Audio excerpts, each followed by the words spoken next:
just want to make this video because I make videos all the time, and I feel it's only right to give my testimony. And why I started YouTube in the first place. I started YouTube mainly because, like, I just felt empty.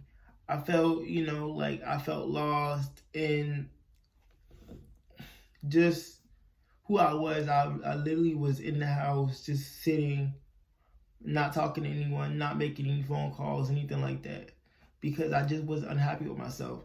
I did poetry and things of that nature.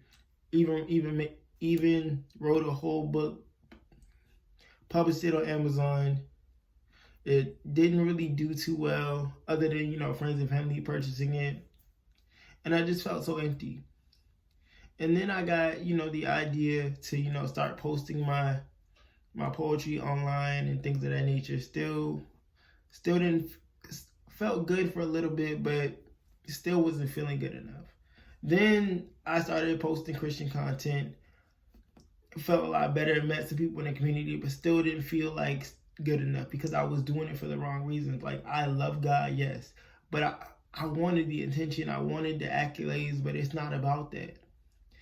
And it's like this. I have cerebral palsy, so a lot of times growing up, I couldn't move as fast as everyone else. I couldn't do a lot of things physically like everyone else could, but that still didn't stop me. And, allowing God to, come into my life and be the savior of my life, I understood that my cerebral palsy was so that having cerebral palsy was so that I could tell the other people about how good God's been to me, just by the way that I walk, the way that I keep up myself, try to keep a smile on my face. And a lot of times I go in the store and people see me smiling and walking these long distances and struggling but happy.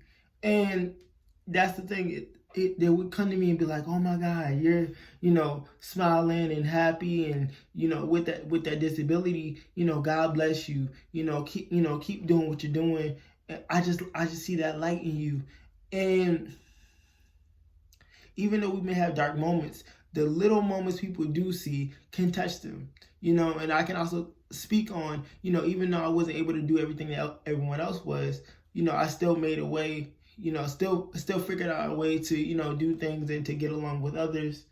But it's a struggle.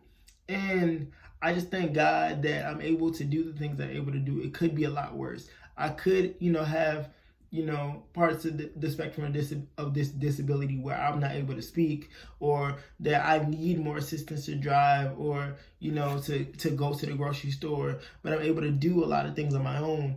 But for me, my biggest struggle was just acceptance, of feeling accepted, even with, the things that I'm able to do, the gifts that I have. That was like the hardest thing, like just people accepting me for who I was and not worrying about my disability and saying my disability doesn't define me. It just makes me different and special, even in God's eyes, because God allowed me to have a disability in order to reach others and to speak upon his glory. And I just said all of this just to let you know that, hey, you may be going through what you're going through, but it's not for you. It's so that you can tell somebody else about the goodness and the glory of God. Peace.